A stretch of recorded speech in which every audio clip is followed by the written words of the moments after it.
1장에 나오는 내용을 가지고 함께 말씀을 나누고 또 기도의 제목을 나누고자 합니다.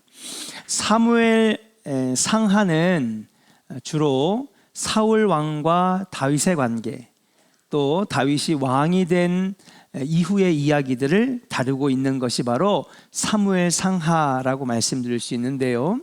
특별히 사무엘 하는 다윗이 왕이 된 이후 중반부터 다윗의 죽음까지의 이야기를 다루고 있습니다. 그럼 사무엘 하 17장 앞에 16장에는 어떤 내용이 나오느냐? 바로 다윗의 아들, 세 번째 아들이죠, 압살롬이 아버지 다윗에게 반역하는 내용이 나와요. 구테타를 일으켰습니다. 다윗의 군대를 쳐서 아버지 다윗과 그의 군사들이 도망가게 만들었고요, 압살롬은 손쉽게 예루살렘에 무혈 입성하게 된 이야기입니다. 말 그대로 압살롬이 이스라엘을 다 집어삼키는 줄 알았습니다. 이미 오래전부터 반역을 꾀해왔던 신하들은 곧바로 압살롬에게 붙었고, 다윗에게 충성하던 많은 신하들도 이제 다윗에게 등을 돌려가지고 아들 압살롬에게 충성을 맹세하게 되었습니다. 다윗은 어떻게 됐습니까? 생각지도 못했던 아들에게 배신을 당했고, 신발을 채 신을 수도 없을 절박하고 아주 급박한 상황 속에서 예루살렘 성을 빠져나왔어요. 달빛 아래서 감람산을 넘어 요단강을 건너 모압 땅까지 도망가게 되는 이야기, 이게 바로 사무엘하 16장에 나오는 이야기입니다. 오늘 사무엘하 17장으로 넘어가면 이제 예루살렘의 왕자를 차지한 이 압살롬이 책략가를 하나 세우는데, 그 사람의 이름이 바로 아히도벨이라고 하는 사람입니다. 이 아히도벨과에 있었던 이야기들이 이제 17장부터 시작이 되는데, 이 아히도벨이라는 사람은 뭐냐 하면 오늘날에 말하면 작전 참모, 제갈공명 같은 지략가를 말하는 것입니다.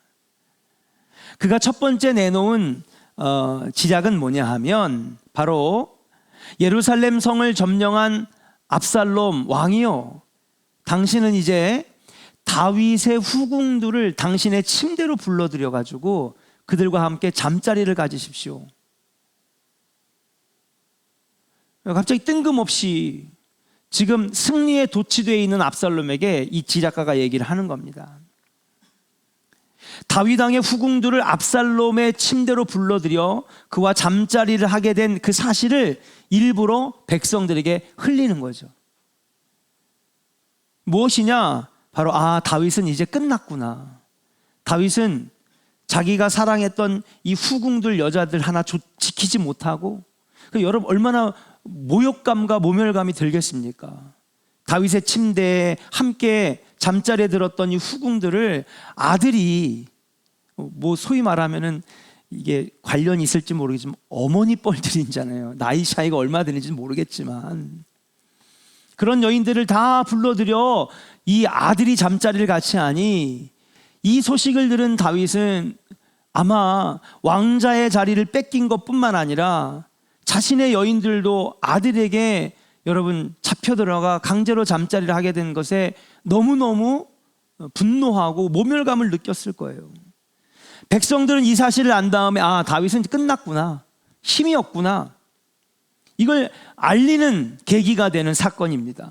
그러니까 아히도벨이 아주 머리가 아주 사악하게 돌아가는, 사람의 길을 꺾을 줄 알고요, 사기를 떨어뜨릴 줄 알고요, 사람들의 마음을 움직일 줄 아는 그런 지략가였음을 보여주는 것입니다. 이 아히도벨의 계략은 실제로 큰 효과가 있었어요. 순식간에 백성들로 하여금 우리가 그렇게 사랑하고 존경했던 다윗 결국 늙더니 끝났구나, 그리고 패기 넘치고 도전적이고 힘이 있는 아들 압살롬이 차지했구나, 인정해버리는 그런 효과를 가져오게 되는 사건이었습니다. 17장에 넘어가니까 압살롬이 이번에는 고민을 합니다. 어떻게 도망간 아버지를 죽일 수 있을까? 그죠? 이 아버지가 살아있는 한 후환이 계속 남기 때문에 아버지를 죽여야 자기의 정권이 영원할 텐데 어떻게 하면 아버지를 죽일 수 있을까 고민할 때 이때도 누가 등장하냐 하면 지략가 아히도벨이 등장을 합니다.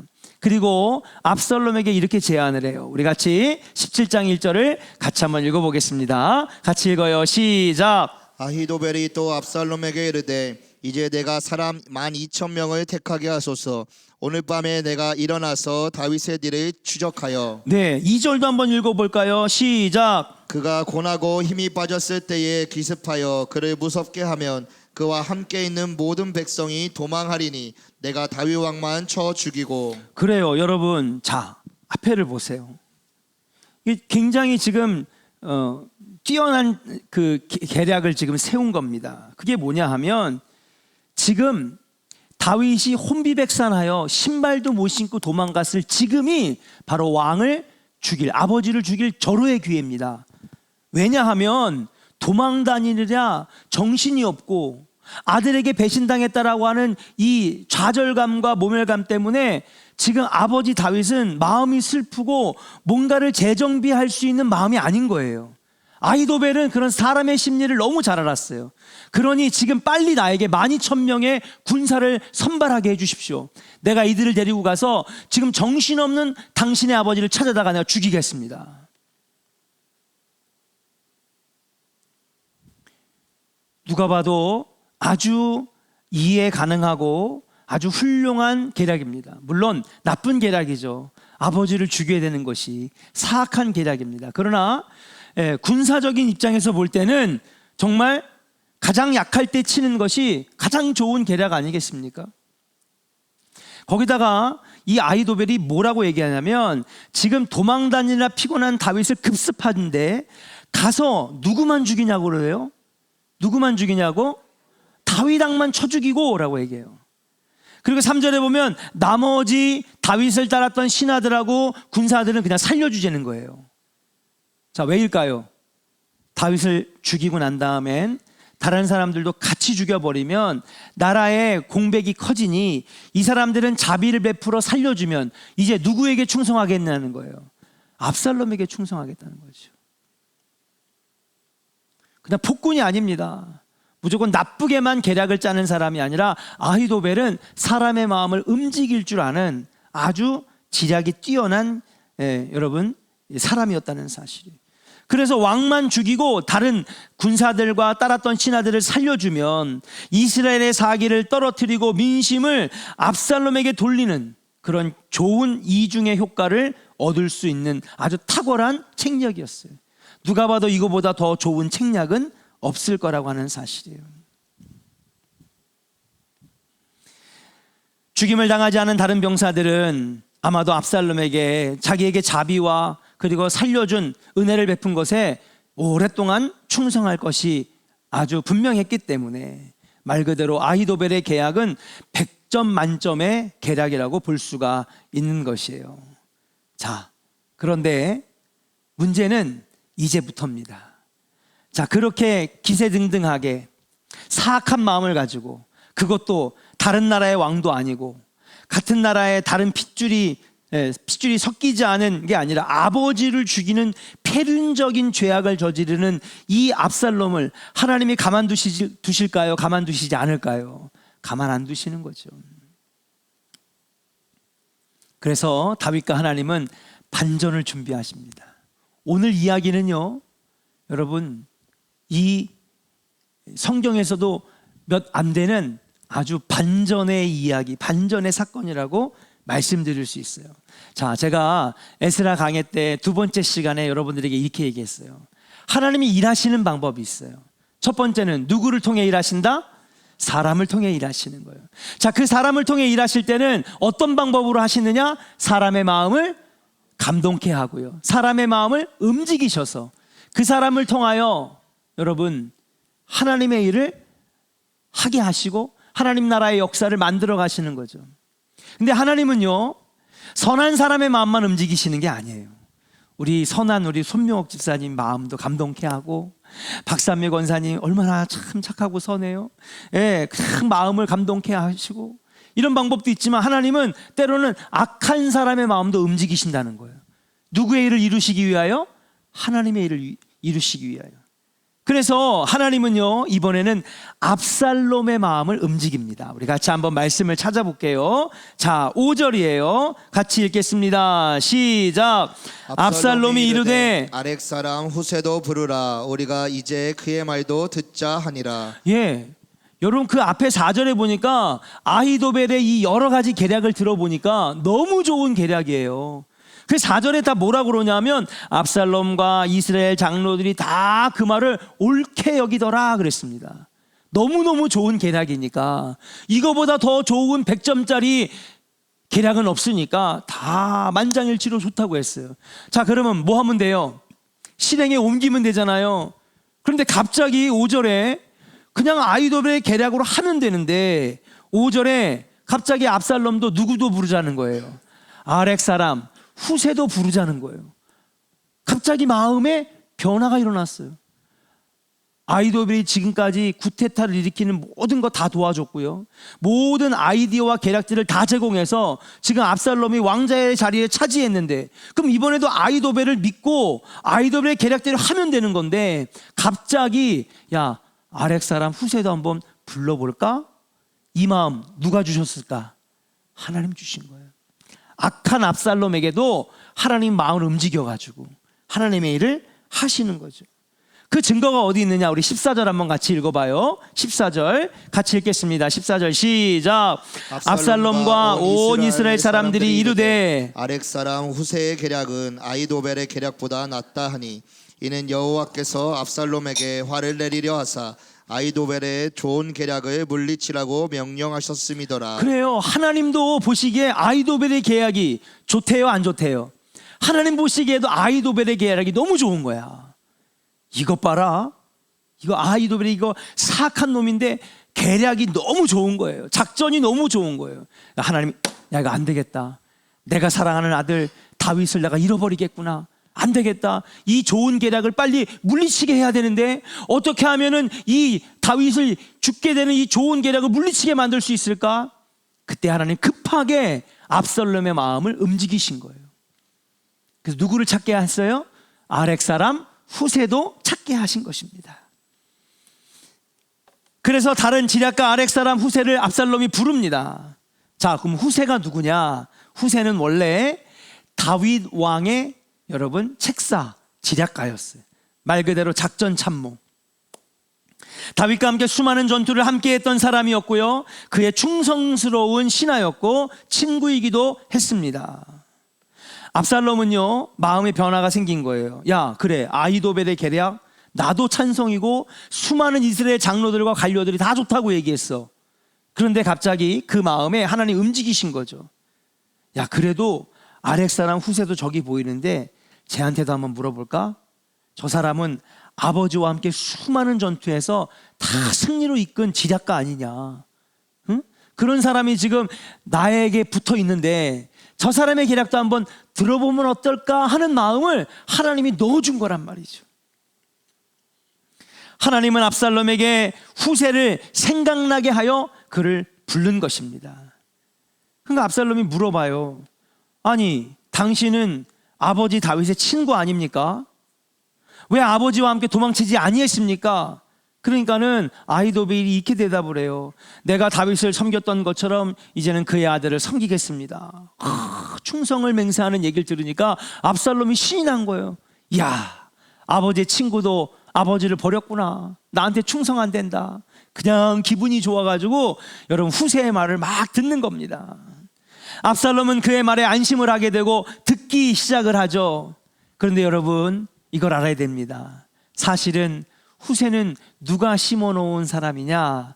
바로 다윗이 일부러 후세를 압살롬에게 붙이려고. 여러분, 현대의 전쟁은요, 정보전이에요. 정보가 있어야 여러분 전쟁에서 승리할 수 있습니다.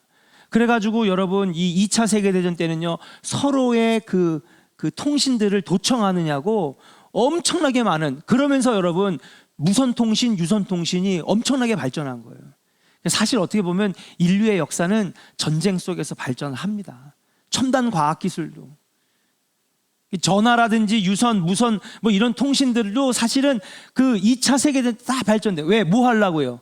작전을 들으려고, 훔치려고요.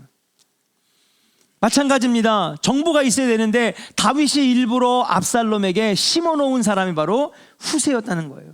후세를 데려갈 수도 있었지만은 그를 남겨 압살롬의 마음에 들게 하고 적절한 때에 압살롬에게 잘못된 선택을 하게 만들어서 압살롬을 패배하게 만들려고 하는 반전의 시나리오가 여기 있었다라고 하는 사실이에요. 자, 후세는 그래서 이제 자기에게 마음이 열린 압살롬에게 이런 반론을 펴니다. 8절부터 11절까지 한번 우리 같이 한번 읽어볼게요. 같이 읽겠습니다. 8절부터 11절이에요. 시작. 또 후세가 말하되 왕도 아시거니와 왕의 아버지와 그의 추종자들은 용사라. 그들은 들에 있는 곰이 새끼를 빼앗긴 것 같이 격분하였고 왕의 붙지는 전쟁에 익숙한 사람인즉 백성과 함께 자지 아니하고 지금 그가 어느 굴에나 어느 곳에 숨어 있으리니 혹 무리 중에 몇이 먼저 엎드려지면 그 소문을 듣는 자가 말하기를 압살롬을 따르는 자 가운데에서 패함을 당하였다 할지라. 비록 그가 사자 같은 마음을 가진 용사의 아들일지라도 낙심하리니 이는 이스라엘 무리가 왕의 아버지는 영웅이요 그의 추종자들도 용사인 줄 알미니이다. 아멘. 여기까지요. 그러니까 지금 설득하는 겁니다. 근데 후세의 얘기를 들어보니까 너무 또 이것도 맞는 말이에요. 왜요? 아버지는 이거보다 더한 험한 환경에서도 16년 동안 살아남은 사람입니다. 아들인 당신도 알잖아요. 아버지가 어떤 사람인지, 얼마나 독한 사람입니까? 얼마나 질긴 사람입니까? 사울이 그렇게 죽이려고 했는데 16년 동안 도망 다녔던, 그리고 결국에는 이스라엘의 왕이 된 사람이 당신 아버지 아닙니까? 아버지를 만만하게 보면 안 됩니다.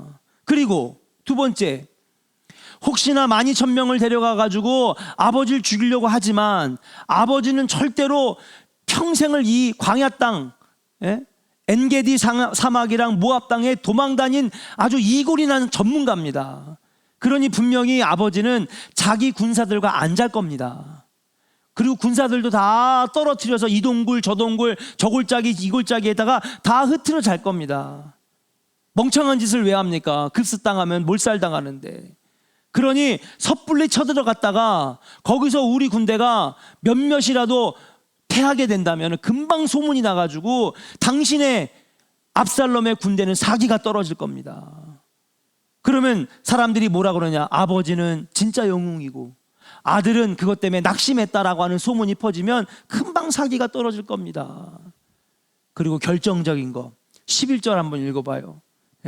11절 같이 읽겠습니다. 시작.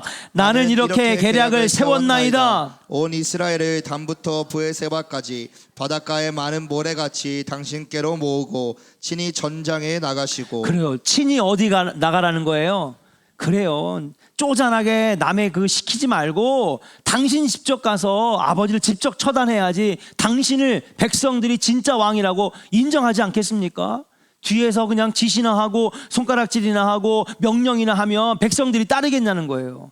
아, 이 후세의 계략도 만만치가 않아요. 그죠? 아주 머리싸움을 하는 겁니다, 지금. 그러니까 압살롬이 이 얘기를 들어보니까 아히도벨의 계략도 좋지만 후세가 하는 얘기도 다 맞는 얘기예요? 틀린 얘기예요? 맞는 얘기죠. 들어보니까 맞아. 섣불리 쳐들어갔다가 아버지가 어떤 사람이야? 아버지가 보통 사람이 아니잖아. 나가는 전쟁마다 다 이긴 사람이야. 16년 동안 도망 다니면서도 목숨을 부지한 사람이야. 심지어는 자기가 가장 잘하는 저 광야 사막 땅, 다윗이 안 가본 데가 없어요. 어디에 뭐가 있고 어디에 물이 있고 어디에 동굴이 있고 어디에 피난처가 있고 어떻게 하면은 살아남을 수 있는지를 정말 잘 아는, 말 그대로 사막과 광야는요 다윗의 홈그라운드예요. 거기에 잘못 들어갔다가 우리 군사들이 패하기라도 하면 야, 우리 큰일 나겠다. 그러면서 마지막에 한 말이 뭐냐? 당신이 친히 전장에 나가 직접 싸워야 브엘사바부터 단까지 모든 백성들이 모래알처럼 흩어졌던 사람들이 당신께로 모여들고 당신을 따를 거 아니겠습니까? 그러니 당신이 본이 되어 직접 나가야 됩니다. 아, 말하는 것마다 족족 맞는 말이에요. 얼마나 똑똑한지 몰라요. 근데 여러분, 이게 바로 신의 한 수였습니다. 다윗은 지금 전력이 너무 부족해요. 다시 반전을 꾀하려고 해도 여러분, 압살롬의 군대가 수십 배, 수백 배는 더 많습니다. 거기에다가 예루살렘은요, 천의 요새 성이잖아요. 그러니 여기를 여러분 쳐들어가 봤자 아들에게 당할 게 뻔한 겁니다. 그러면 여러분, 장기하세요? 정강원 장로님, 아무리 몰리고 있다가도 누구만 죽이면 돼요? 왕만 죽이면 그 장기는 누가 이기는 거예요? 왕을 죽인 사람이 이기는 거거든요. 다윗이 머리가 잘 돌아갔어요. 그러니까 누구만 끄집어내면 돼요? 압살롬만 성에서 끄집어내면 이 다시 반전에 희망이 있는 거예요. 그걸 누가 말하게 했느냐? 후세가 말을 하게 되고, 여기에 압살롬이 탁 넘어가면서 그래, 내가 직접 나가야지. 압살롬이 직접 전장에 나오게 된 거예요. 다윗이 오로지 이길 수 있는 반전의 시나리오는 압살롬이 나오는 거예요. 압살롬은 성 안에 있는 동안에는 군대를 수십 번도 더 보낼 수 있어. 그럼 결국엔 다윗은 질 수밖에 없는 싸움이거든요. 근데 단번에 이걸 뒤집어 엎을 수 있는 방법이 하나 있는데, 마치 장기처럼 왕만 딱 잡으면 여러분, 모든 사람들이 다시 다윗에게 충성을 맹세할 것이길 알기 때문에 후세가 이런 전략을 얘기한 것입니다. 압살롬 어떻게 됐을까요?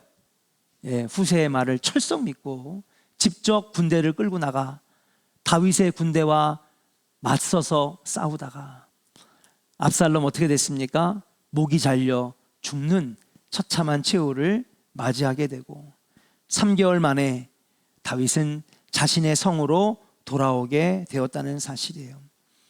사랑하는 여러분, 3개월 천하, 3일 천하도 아니고 왜 이런 일들이 일어난 것일까? 물론 다윗이 후세를 남겨놓은 어떤 책략도 있었겠지만은 이 모든 일들은 누가 하신 일이냐? 반전에 하나님께서 하셨다라고 하는 사실이에요. 우리 한번 따라합시다. 우리 하나님은 반전시키신 하나님. 어떤 하나님? 반전시키신 하나님이에요. 오늘 이 흥미로운 반전의 시나리오, 이 이야기, 아주 머리 싸움, 아주 고도의 지략 싸움이 담겨져 있는 이 흥미진진한 드라마보다도 더 재미있는 이 17장의 이야기의 마지막에 14절에 뭐라고 하느냐? 이 모든 것들이 여호와께서 하신 일이라고 고백하고 있어요. 한번 따라합시다. 여호와께서 압살롬에게 화를 내리려 하사.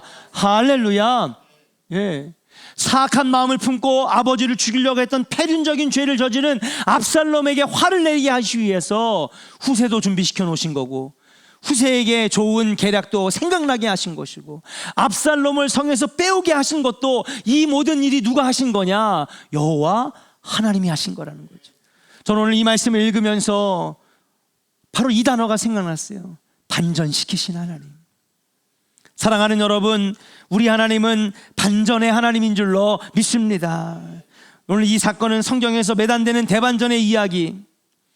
죽을 뻔했던 다윗, 아들에게 처참한 비참한 죽음을 당할 뻔했던 다윗, 그렇게 영광스러운 인생이 질 뻔했던 그 다윗의 인생에 하나님이 극적으로 간섭하셔서 하나님 세우신 후세를 통하여 위기를 모면하게 하시는 반전의 하나님을 만날 수가 있다라고 하는 사실이에요. 사랑하는 조은의 성도 여러분, 우리 하나님의 사람들을 하나님 앞에 기도하고 하나님을 찾으면 우리가 당하는 어려움과 문제와 위기 가운데 하나님은 적극적으로 개입하셔서 피할 길을 내주시는 분인 줄로 믿습니다.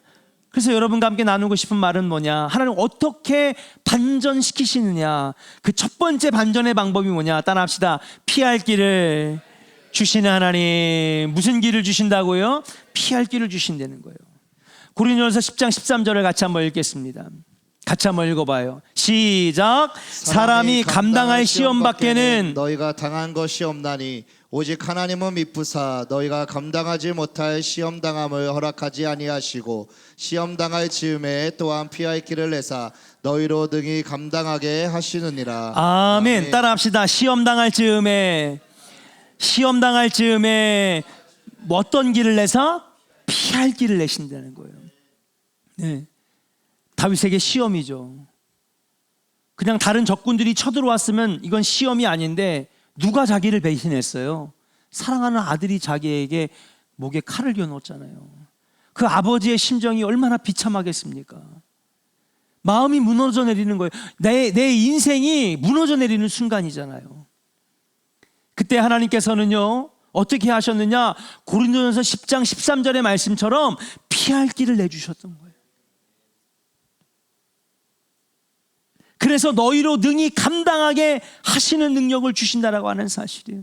사도 바울의 고백입니다. 우리는 하나님의 자녀들이에요. 하나님을 의지하고 하나님을 찬양하고 하나님을 예배하고 하나님을 아버지로 모시는 자녀의 삶을 살아가면 우리가 시험 당할 때에, 어려움 당할 때에 하나님은 적극적으로 개입하셔서 피할 길을 내주시는 분이 여호와 하나님인 줄로 믿습니다. 누가 봐도 아히도벨의 계략은 100점 만점짜리 계략이에요. 그런데 하나님께서 후세라고 하는 피할 길을 주셔서 반전시키시는 놀라운 이야기를 오늘 볼 수 있는 거예요. 사랑하는 존의 성도 여러분, 오늘도 내일도 우리가 세상 끝날까지 여러분 어려울 때마다 주님을 찾아 하나님께서 피할 길을 내주시는 은혜를 여러분 경험하기를 주의 이름으로 간절히 축원합니다. 오늘 같이 기도할 때 하나님 나에게 피할 길을 내어 주옵소서, 능히 감당하게 하여 주옵소서. 여러분 그렇게 기도해야 돼요. 두 번째, 하나님은 어떻게 반전시키시느냐, 따라합시다. 도와주심으로 반전시키십니다. 하나님은요 도우신다는 거예요. 자, 17장에는요 여러분 하나님의 이름이 14절에나 언급이 됩니다. 누가 봐도 그냥 사람의 생각, 사람의 지혜, 사람의 계략 이것만 나오는 것 같아요. 그런데 14절에 보니까 이 모든 이 사건의 전개에는 누가 계셨다는 거예요? 하나님이 계셨다는 거예요. 하나님이 압살롬에게 화를 당하게 하려고 하나님이 다윗도 피하게 하셨고, 후세라고 하는 계략도 세우셨고, 압살롬을 성에서 빼내오게 하는 계략도 세우시게 하신 분이 바로 여호와 하나님. 우리 하나님 볼 수가 없어요. 오늘 밤에도 하나님을 볼 수 있는 사람이 있을까요? 우리의 눈으로는 볼 수가 없어요. 그러나 하나님은 여기저기에 보이지 않는 손길을 다 뻗치고 계신 거예요. 여러분의 가정에 하나님의 손이 다 있고요. 예, 여러분 자녀들에게 하나님의 손이 다 있어요. 그걸 믿는 자들에게는 그 역사가 나타나는 것이고, 그걸 믿지 않는 자들에게는 하나님의 손이 미치지 않는 거예요. 여러분 이거 믿으시기를 주의 이름으로 간절히 축원합니다. 성경의 사건에는 항상 하나님의 손이 안 미친 곳이 없었어요. 다윗은 비록 비참한 마음을 가지고 비통한 심정을 가지고 도망자의 신세를 다시 지게 됐지만, 그러나 그 다윗의 삶 속에 하나님의 보이지 않는 손길이 지금도 함께하고 계시다는 사실이에요. 그 손이 어떤 손이냐? 도우시는 손길이라는 거예요.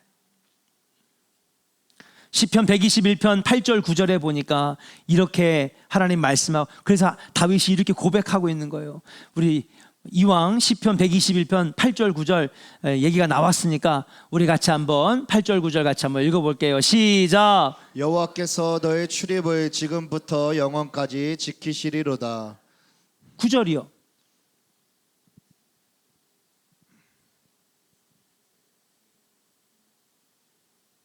안 했대요. 제가 할게요. 여호와께서 너를 지키시는 이시라.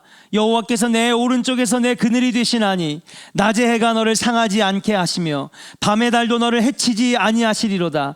여호와께서 너를 지켜 모든 환난을 면하게 하시며 또 내 영혼을 지키시리로다. 여호와께서 너희 출입을 지금부터 영원까지 지키시리로다. 아멘. 할렐루야. 여러분 다윗이 그렇게 하나님의 도우심을 경험한 다음에 쓴 시가 바로 시편 121편이라고 하는 사실이에요. 사랑하는 여러분, 하나님이 도와주십니다. 그 하나님의 도우시는 손길을 믿으면 그 손길이 여러분 안에 역사하시는 거예요. 부모가 자녀를 지키고 도우고 키우듯이 하나님은 자녀된 여러분들을 도와주신다는 사실이에요. 오늘 두 번째로 기도할 때 하나님 당신은 반전의 하나님이신데 우리를 도우소서, 우리를 도우소서. 도와달라고 우리가 외치면 보이지 않는 손길이 여러분들의 삶 속에 도와주시는 손길로 바뀌어지게 될 줄로 믿습니다. 마지막 세 번째, 어떻게 하나님은 반전의 시나리오를 써가시느냐. 따라합시다. 이길 힘과 지혜를 주십니다. 아멘. 이길 힘과 지혜를 주신다는 사실이요. 자, 아히도벨의 지혜는 악한 지혜예요. 왜 악한 지혜냐? 아버지를 죽이는 거잖아요. 그죠? 예. 아버지의 왕자를 뺏었잖아요. 누가 봐도 사악한 계획이지만 이것도 지혜입니다. 너무너무도 완벽하고 좋은 계략이었어요. 그런데 후세의 이 지혜는요, 결국에는 압살롬을 죽이게 만드는 지혜예요. 그렇지만 결국 하나님 나라가 무너지는 것을 막았고, 하나님의 나라를 만들어가는 다윗을 죽게 만들지 않는 지혜였기 때문에 후세의 지혜는 선한 지혜라고 하는 사실이에요. 아히도벨의 약한 지혜는 사람의 머리에서 나왔고, 후세의 선한 지혜는 누구에서 나왔을까요?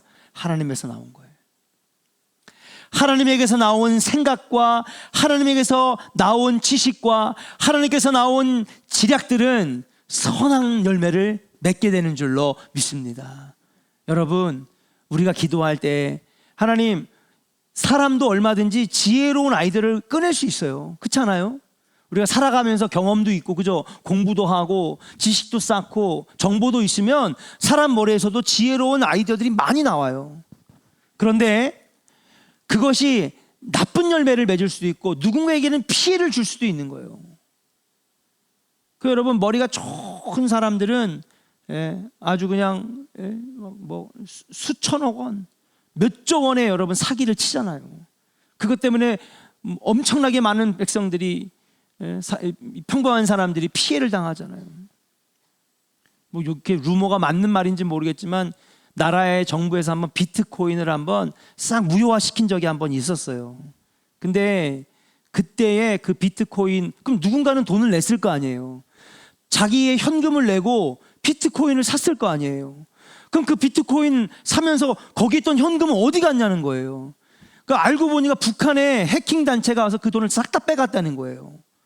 그러면서 대한민국에 얼마나 많은 실업자들과 지금 자살하는 사람들과 고통당하는 사람들이 얼마나 많이 나왔어요. 잘못된 생각과 잘못된 아이디어로 막 자기 회사가 되게 연약한데 그냥 이것저것 정계 로비와 막 힘 있는 사람들, 연예인들을 막 부추겨가지고 이 회사가 엄청나게 대단한 탄탄한 회사인지 막 부풀려 만들어요. 그럼 사람들은 다 어떻게 해요? 야, 여기 되게 비전 있는 회사야. 야, 이런 연예인도, 이런 정부의 장관도, 이런 사람들도 여기에 이렇게 같이 협조해줘. 야, 여기 조금 있으면 상장되겠다. 여기 조금 있으면 대박 터지겠다. 그러니까는 아무것도 모르는 사람들이 여기다가 다 주식을 그냥 막 쪼개가지고 막 삽니다. 나중에 뭐예요? 알고 보니까 뻥튀기 회사예요. 아무것도 없어. 싹 들고 날라버립니다. 그럼 어떻게 되는 거예요?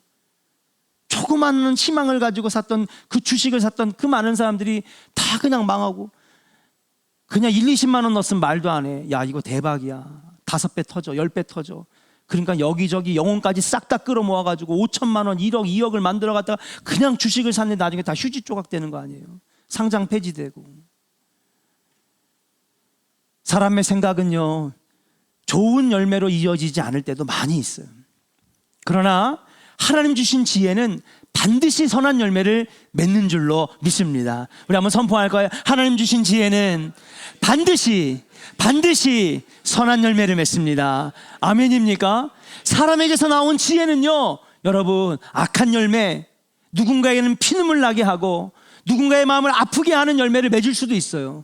그러나 하나님부터 나온 지혜는요, 반드시 선한 열매를 맺어요. 사랑하는 조은의 성도 여러분, 이길 힘과 지혜를 주신 하나님 의지하시기를 주의 이름으로 간절히 축원합니다. 잠언서 9장 10절에 보니까 여호와를 경외하는 것이 지혜의 근본이라고 그랬고, 하나님이 지혜의 근본이라고 그러셨어요. 후세는요 여호와를 경외하는 사람이었기 때문에 다윗의 신복이기도 했지만은 다윗과 함께 하나님을 왕으로 여기는 믿음의 사람이었어요. 그러니까 하나님이 후세에게 지혜를 줬는데, 계략을 줬는데 뭐예요? 선한 열매를, 하나님 나라가 끊어지지 아니하고 페륜의 나라로 만들어지지 않게끔 하나님이 후세를 사용해 주셨다는 거예요. 뭐를? 이길 힘과 지혜를 주셨어.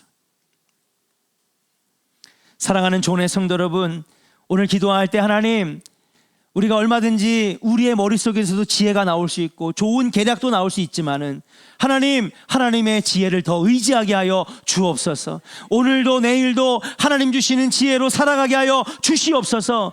오늘 기도할 때에 지혜의 근본이신 하나님께서 여러분에게 이길 힘과 지혜도 주실 줄로 믿습니다. 오늘 같이 기도할 때 오늘 세 가지, 여러분 이 세 가지를 우리가 믿고 기도하면 우리 인생에도 여러분 다윗처럼, 후세처럼 반전의 놀라운 이야기가 쓰여지는 역사가 나타날 줄로 믿습니다. 피할 길을 주시옵소서. 우리를 도와 주옵소서. 이길 힘과 지혜를 주옵소서.